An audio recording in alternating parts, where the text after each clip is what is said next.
मित्रांनो, पंढरपूर वारी 1000 वर्षापासून काळात आली आहे. पण तुम्हाला कधी असा प्रश्न पडला होता की वारीचा पहिला वारकरी कोण असेल? हा मित्रांनो, हा प्रश्न मला पडला होता. काही म्हणतात संत ज्ञानेश्वर, तर काही जण म्हणाले संत तुकाराम.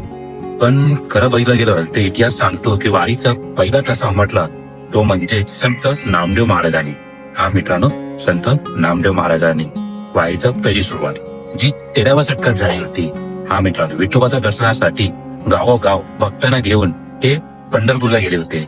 येस मित्रांनो, त्यांच्यामुळे वारी संघटित झाली आणि मग संत ज्ञानेश्वर आले, संत तुकाराम आले, असे करून एक एक करून ही प्रथा सुरुवात झाली. आज मी लाखो वारीकरी चालत जातात, पण त्या वारीकरी पहिली सुरुवात जी झाली होती ते म्हणजे संत नामदेव महाराजांपासून. मित्रांनो, हे विचारू की वारी म्हणजे ट्रेंड नाही आहे, हा ती एक परंपरा आहे. वारी म्हणजे ट्रिप नाही आहे, ती तीर्थयात्रा आहे. वारी म्हणजे केवळ चालणं नाही, ती विठ्ठलाशी एक संवाद आहे.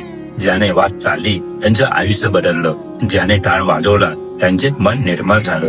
मित्रांनो, तुम्हाला ही जी माहिती आहे कशी वाटली प्लीज कमेंट करून नक्की सांगा. तुम्हाला असेच इन्फॉर्मेशन मी या पेजवर मी आणत जाईन. आणि बोला हरी पांडुरंग पांडुरंग.